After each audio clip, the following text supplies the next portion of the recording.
আসসালামু আলাইকুম। গত 2-3 দিন হলো ভয়াবহ ঘূর্ণিঝড় রেমাল। এই রেমালে পটুয়াখালী, বরগুনা, বরিশাল, পিরোজপুর এই কয়েকটা জেলায় ঘরবাড়ি ভেঙে চুরমার করে দিয়েছে এবং গাছগাছালি সব উপরে ফেলে দিয়েছে। জনমানবের স্বস্তির ফালাবার কোনো জায়গা নাই।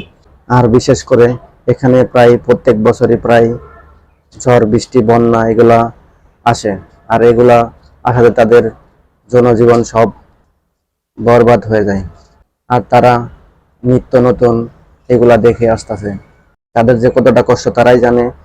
এবং যখন ঝড় বৃষ্টি আসে তখন কিন্তু তাদের আর কোনো উপায় থাকে না। তাদের ঘর থাকে না, তাদের জমি জমার কোনো ভরসা থাকে না, তাদের টাকা পয়সার কোনো ভরসা থাকে না।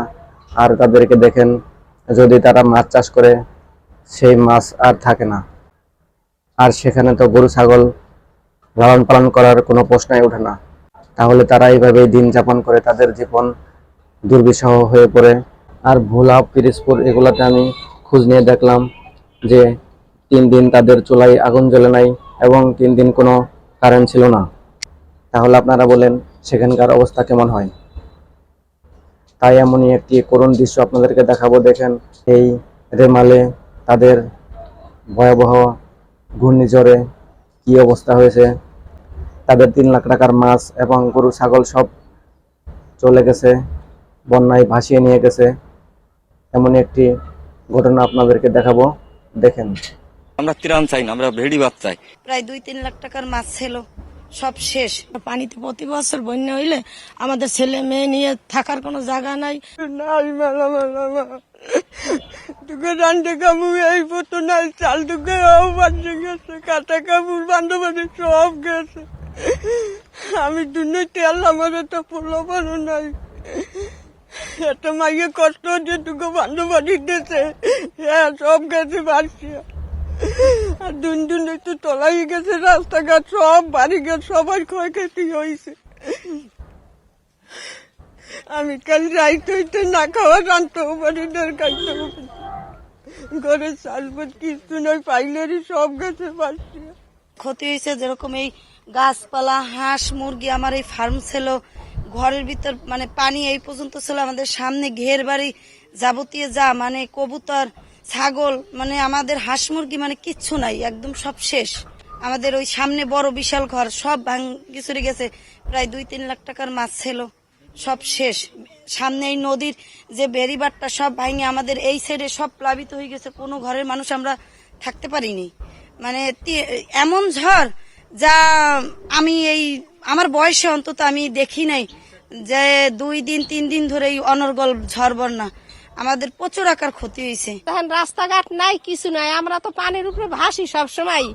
এরপর এইভাবেই সবকিছু আমাকে দেখেন, এই তো উঁচু গ্রামের মানুষ সব ঘর বাড়ি ডুবি গেছে।